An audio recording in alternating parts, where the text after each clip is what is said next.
Ya, selamat pagi sahabat jalan traveling tradisi budaya. Jumpa lagi hari ini Minggu 26 September 2021. Assalamualaikum, salam sejahtera bagi kita semua. Perjalanan kali ini kita ke arah jalur wisata 3 kabupaten ya, Magelang, Boyolali, dan Solo, dan rutenya sering disingkat Solo, Selo, Borobudur, SSB. Kita ambil rute dari pertigaan Blapak, Ungkit, Magelang ini. Kalau lurus dan ke kanan ke Borobudur, kita ambil kiri ke arah Selo, Boyolali, dan Solo, jalan alternatif.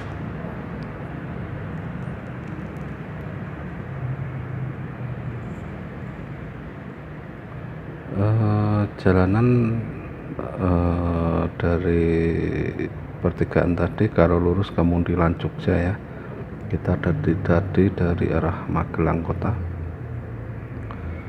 Jalanan relatif mulus, bagus ya, dan merupakan jalur wisata, jadi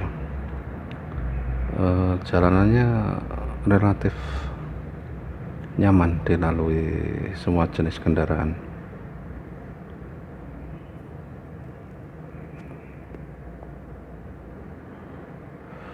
Jalur ini merupakan jalur wisata arah timur Magelang ke Solo ya, yang alternatif, dan di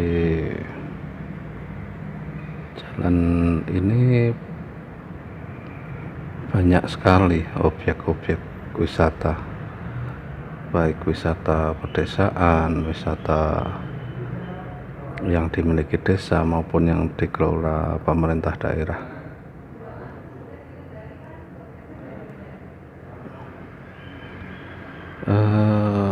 Ini merupakan jalur utama juga menuju ke Merapi ya, jalur ekskavasi jika terjadi sesuatu dengan Merapi. Jadi memang dipersiapkan dalam segala hal, jadi dalam keadaan darurat pun jalan ini harus siap dilewati masyarakat. Tetapi justru itu menjadi salah satu jalan yang layak untuk kita lalui ya. Ditambah lagi pemandangannya, view-nya, dan suasana khas daerah pegunungan, karena jalan ini menuju arah ke pegunungan timur ya, pegunungan Merapi, Merbabu, dan ini melewati tengah-tengah antara Merapi dan Merbabu.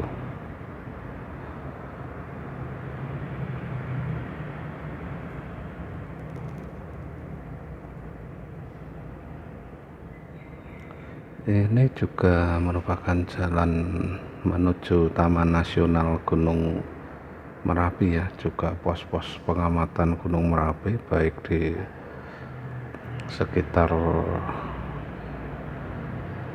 Babadan, Serumbung, maupun ke kiri ke arah sekitar Selo dan Boyolali.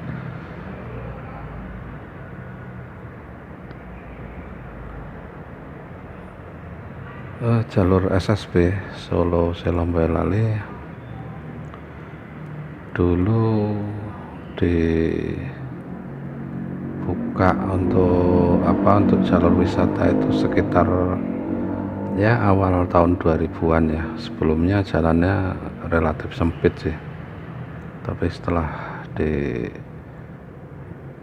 sebagai jalur alternatif wisata dari Boyolali ke Borobudur, kemudian dilebarkan dan ya cukup nyaman kondisi jalan lebar dan merupakan jalan favorit untuk San Mori. Seperti tadi banyak rombongan.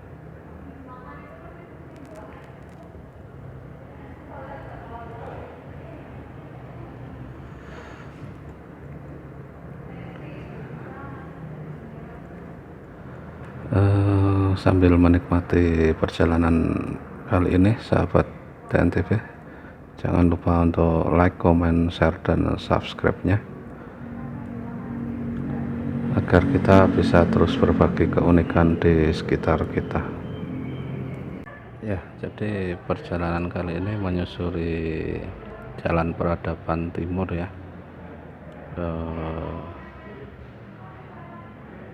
dan ini di wilayah lereng Merapi Merbabu ini juga banyak terdapat sisa-sisa peradaban Mataram kuno ya, pada zaman Hindu Siwa.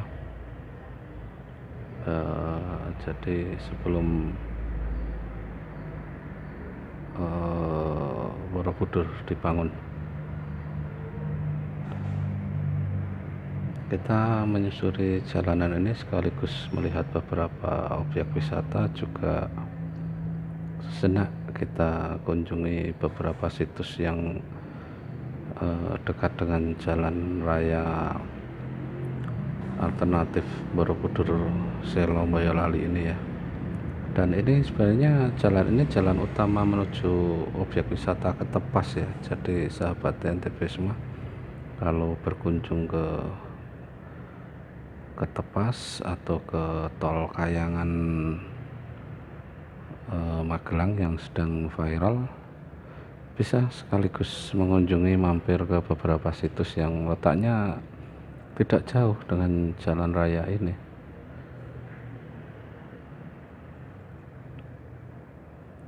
Dan jalan-jalan sekaligus melihat jejak peradaban itu sangat mengasihkan sebenarnya. Kita bisa sedikit tahu tentang peradaban nenek moyang kita, sejarahnya, bagaimana peradaban pemukiman di Jawa khususnya, dan pengaruhnya ke Nusantara. Jadi ya, berwisata sekaligus mencari tambahan ilmu lah untuk pengetahuan kita, walaupun juga hanya sekedar ya menambah dongeng saja sih, bukan menjadi dasar untuk berkehidupan di masa modern ini. Tetapi setidaknya kita tahu sejarah, kita tahu nenek moyang kita, peradaban nenek moyang kita. Jadi agar ke depan kita juga bisa ya saling hidup damai lah intinya di bumi ini, seperti yang diajarkan nenek moyang kita dari zaman dahulu, bahkan dari zaman prasejarah di Pulau Jawa ini ya.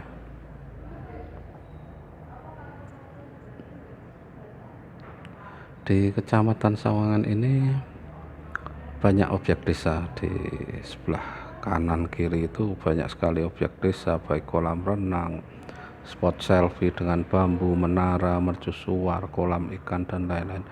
Banyak sekali terdapat petunjuk di pinggir jalan tadi, sepanjang jalan kita lewati. Jadi kita traveling santai saja sahabat semua. Kalau ingin penasaran mampir dengan salah satu objek yang ada di pinggir jalan, ketika kita membaca papan petunjuk, belok saja, mampir saja. Banyak sekali objek milik masyarakat desa di sekitar Kecamatan Sawangan ini,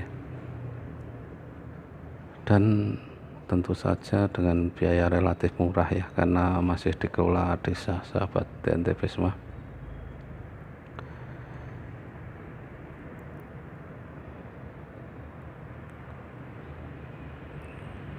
Ya, kita lanjutkan sambil berjelajah versi TNTB ya. Di depan ini di pertigaan Sawangan, perempatan sebenarnya lebih tepatnya. Kalau ke kiri ke Ketepas Boyolali, ke kanan ke arah Muntilan Serumbung, kita ambil yang kanan agak lurus ini. Ini jalan alternatif menuju Boyolali juga, dan kembali ke jalan utama yang ke kiri ya sebenarnya. Dan kita susuri jalan ini sekitar ya tidak jauh, sekitar 1 kilometer lah. Kita akan menemukan 3 buah situs sebenarnya ya.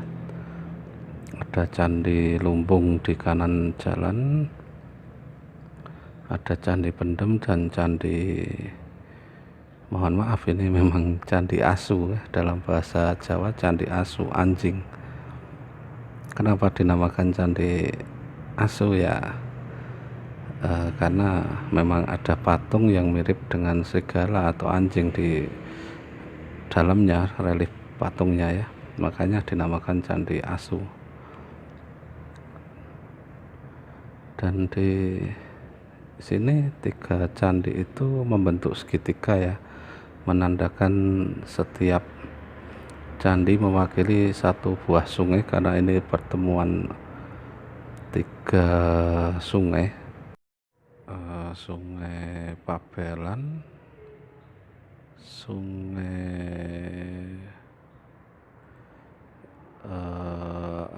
Telingsing, dan Sungai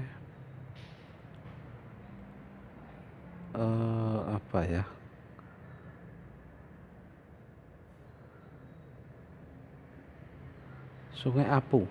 Sungai Apu ternyata, iya, baru saja ingat sahabat semua. Dan tadi seharusnya seberang kanan tadi, di setelah jembatan itu lokasi asli Candi Lumbungnya, dan sekarang sudah dipindah, nanti kita lihat. Ini sahabat semua,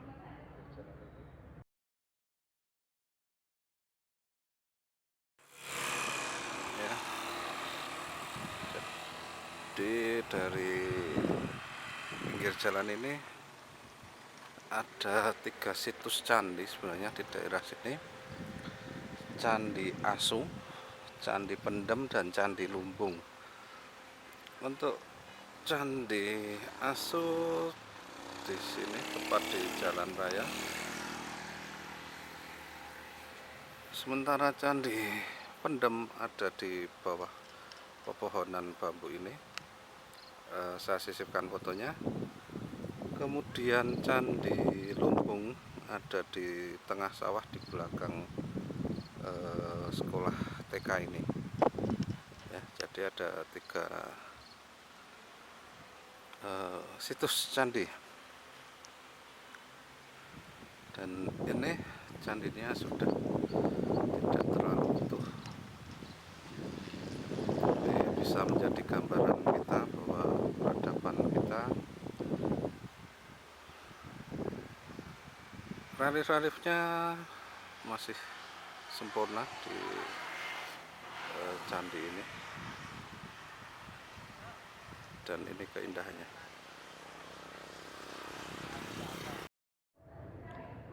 ya. Jadi Candi Lumbung yang di belakang sekolahan itu sahabat TNTB sudah dipindah karena khawatir, karena keberadaannya itu persis di atas bibir jurang kalinya ya, Kali Apunya. Jadi dipindah di sekitar sini, persis di jalan arah ke Jalan Ketep sahabat NTB. Jika kita dari pertigaan tadi lurus 100 meter di depan ada petunjuk situs Candi Lumbung. Candi Lumbung ini merupakan candi karena ditemukan sisa makanan dan tulang belulang hewan ya, bekas makanan, maka diperkirakan ya tempat untuk menyimpan bahan makanan. Sementara Candi Pendem itu merupakan candi yang menyimpan prasasti bertuliskan silsilah raja-raja Hindu Siwa di tanah Jawa sampai dengan Raja Rakai Panangkaran. Nah, kemudian Candi Asu merupakan candi untuk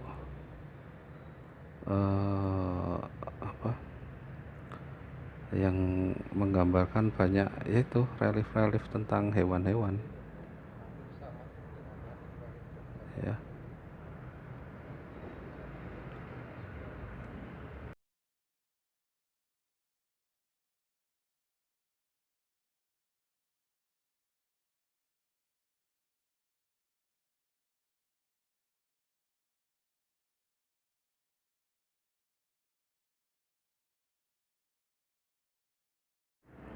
Ya, dari Candi Lumbung itu jalan raya kelihatan ya. Nah,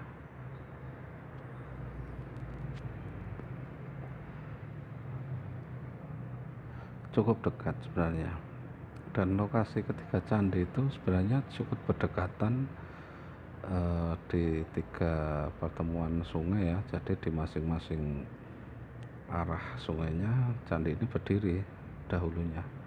Tetapi ya itu, Candi Lumbung sudah dipindah ke pinggir jalan raya ini, jalan raya menuju Boyolali ke Tepas,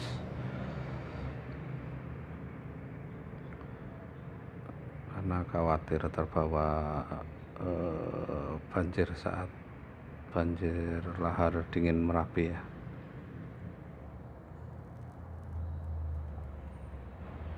Kemudian di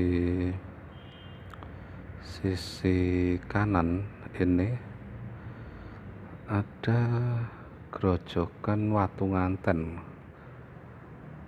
Jadi sahabat NTB, banyak sekali objek wisata yang berada di sepanjang rute ini ya.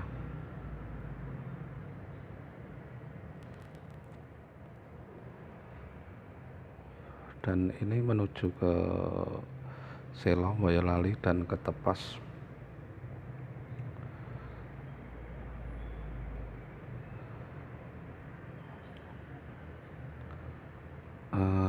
Kemudian sedikit dongeng tentang jejak peradaban tadi ya. Candi-candi itu keberadaannya dibangun oleh dinasti Kalingga ya, dari Hindu Siwa, yang pusat kerajaannya dulu di Pekalongan, kemudian di Dieng sebagai pusat pemujaannya, dan ini merupakan bagian dari ajaran Hindu Siwa di tanah Jawa. Berbeda dengan candi-candi yang di selatan ya, yang di Muntilan ke selatan itu yang merupakan peninggalan dinasti Sailendra beragama Buddha Mahayana ya. Dan perbedaan mencoloknya sebenarnya tidak terlalu kasat mata, hanya bentuk-bentuk atapnya saja, yang rata-rata atap candinya juga sudah runtuh dan hilang, jadi sangat sulit untuk membedakan. Bahkan banyak yang salah ya tentang ini candi Buddha atau Hindu, karena di informasi-informasi yang beredar pun kadang juga sering salah menafsirkan bahwa ini candi Buddha, padahal sebenarnya ini Hindu Siwa ya. Sahabat NTB semua, kita tinggalkan tentang jejak peradaban tadi. Kita lanjut menuju ke objek wisata Ketepas, Magelang. Ketepas ini berdiri di atas sebuah bukit ya, pinggir jalan, tempat untuk melihat langsung view Merapi dengan sangat dekat dan eksotik, tapi dari jarak aman ya, dan jauh dari luncuran awan panas maupun lahar panas. Jadi relatif aman dengan pemandangan view dan fasilitas lengkap.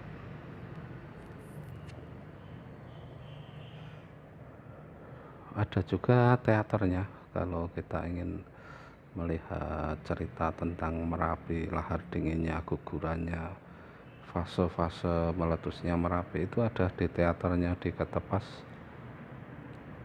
dan juga banyak penyewaan teropong untuk melihat Merapi dalam keadaan cerah ya tentunya. Kalau saat ini mendung, jadi ya kurang pas untuk melihat Merapi karena tertutup kabut, dan ya view-nya sangat menakjubkan sebenarnya. Ke utara sedikit sebenarnya banyak kebun-kebun stroberi dan objek-objek wisata selfie-selfie maupun ya warung-warung kopi ya berjajar di sepanjang jalan. Dan objek wisata ini dibuka itu sekitar tahun 2000-an apa ya, karena ketika tahun 99 saya kesini, bahkan bukit yang tempat objek wisata ini dulu masih berupa tower ini sinyal telepon ya, dan di situ tidak ada apapun, tidak ada apa-apa, hanya ada semacam gubuk saja untuk beristirahat. Dan saya pernah sekali dulu sebelum dibuka ini pernah istirahat di tempat ini waktu masih suka traveling riding ya zaman dulu ya, dan kondisi jalan juga sempit menanjak tajam, bahkan sempat susah melewati jalan ini dengan motor roda 2 itu banyak yang harus didorong karena tanjakannya dulu memang benar-benar ekstrim dan jalanan rusak. Tetapi sekarang sudah berubah total ya, dan menjadi salah satu spot andalan di Kabupaten Magelang ya untuk melihat Merapi ini, dengan berbagai fasilitas lengkap, parkir luas, dan ya pendukung lainnya yang tentu sangat berkelas, menjadikan wisata di Ketep itu ya nyaman-nyaman gitu loh. Dari awal kita jalan masuk dari pertigaan Blapak itu ya, pertigaan Magelang Jogja itu sekitar setengah jam waktu yang ditempuh, dengan tanjakannya lumayan tinggi di daerah sini menuju Ketepnya.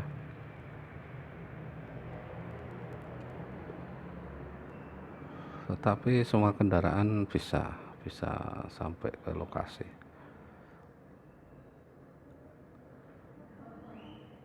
dan banyak warung-warung kecil di sepanjang jalan di Ketep ini juga menyajikan jajanan khas ya, jagung bakar, sayur mayur mentah untuk dibawa pulang.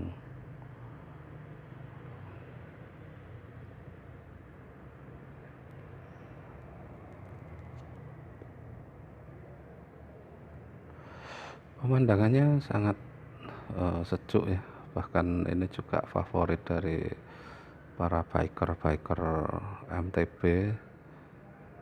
yang sering bersepeda di pagi hari di daerah Ketep ini ya. Jadi kita juga harus hati-hati. Ini sahabat TNTB, di depan ini ada pertigaan, kalau kiri ke objek wisata Ketep, kalau kanan ke Boyolali, ke Selo ya. Kita coba ke Ketep dulu ya. Kalau Ketep lurus itu sampai ke Kopeng, pertigaan Kopeng atas sana, melewati spot-spot wisata hutan, top selfie Kragilan, dan lain banyak sekali. Ini juga jalur wisata masyarakat sebenarnya. Jadi ketika kita ingin suasana lain ya bisa melewati jalur ini sampai ke Kopeng ya. Kita naik sedikit di pertigaan tadi untuk menuju objek Ketepas. Tidak terlalu jauh, hanya beberapa ratus meter saja ini sudah kelihatan.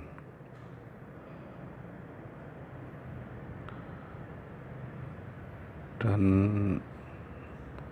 selalu ramai di sini karena objek alam terbuka dengan view yang bagus, eksotik. Bahkan ketika mobil besar tidak kuat menanjak ini, parkir di bawah tadi pertigaan ada terminal bis wisatanya ya, jadi jalan kaki ke arah sini ini sudah kelihatan. Nah ya, memang ramai sahabat TNTB semua, memang sangat-sangat ramai ya objek ini. Menjadi tujuan favorit juga di sepanjang jalan Borobudur Selo Boyolali Solo ya. Nah, ini terlihat parkir penuh sampai luar. Nah, ini banyak kuliner murah di sini sahabat semua untuk menghangatkan badan, karena hawa di sini relatif cenderung dingin ya, karena sudah berada di punggung Merbabu dan di atas Bukit Ketep. Wah, ini untuk parkiran utama. Di belakang sana masih ada parkir yang luas jika di sini penuh ya. Kita parkir di sini sebentar sahabat TNTB. Saya sisipkan gambaran keindahan objek di dalam ya, karena parkir penuh pasti di dalam juga penuh. Nah, ini ketika matahari terbit kita berada di atas Ketepas ya, seperti ini dengan Merapi sebagai backgroundnya. Juga pemandangan alam sekitarnya sangat-sangat indah ya, karena di atas Bukit Lepas ini. Kemudian pemandangan Tugu ikonnya Elang Jawa ini, dan di bawah itu tadi spot-spot untuk kita melihat pesona Merapi, dan di bawahnya banyak warung kopi itu di bawah. Nah, ini Tugu ikon Ketepas ya, seperti ini gambaran Ketepas sahabat. Ini di belakang ini gedung teaternya di belakang ya, museum dan gedung teaternya. Kita lanjut lagi sahabat. Tadi setelah menuruni jalan Ketepas, kita berbelok ke kiri menuju arah Selo Boyolali ya, dan kita susuri terus jalan berliku tetapi lebar ini jalan alternatif menuju Boyolali sahabat semuanya. Di depan masih ada beberapa spot yang layak dikunjungi ya, dan ini tadi merupakan gambaran-gambaran saja sahabat, yang merupakan spot-spot yang senantiasa ada setiap waktu ya, seperti Grojogan Watu Nganten dan Grojogan Kapuan tadi, karena setiap saat pasti ada. Sementara untuk objek-objek wisata desa itu kadang hanya musiman, karena mungkin objeknya bunga matahari atau terbuat dari bambu, jadi kadang ketika kita infokan 3 bulan atau 1 tahun ke depan objeknya sudah tidak ada, jadi sudah berubah. Tetapi banyak objek, jadi jangan khawatir sahabat TNTB semua untuk selalu melihat petunjuk arah objek wisata sekitar jalur ini ya. Dan ini merupakan gambaran saja sahabat semua, bukan keharusan atau ada pihak tertentu ya, hanya sebatas hiburan kita semua, dan semua statement juga sebatas hiburan saja ya, bukan fakta, bukan pembenaran. Sahabat TNTB, jangan lupa untuk like, subscribe, dan komen share-nya untuk terus mendukung channel ini. Cukup sekian episode pertama perjalanan Solo Selo Borobudur ini. Kita lanjut di episode selanjutnya, kita terus susuri keunikan-keunikan di sepanjang jalan ini. Terima kasih sahabat TNTB semuanya, sampai jumpa di video selanjutnya.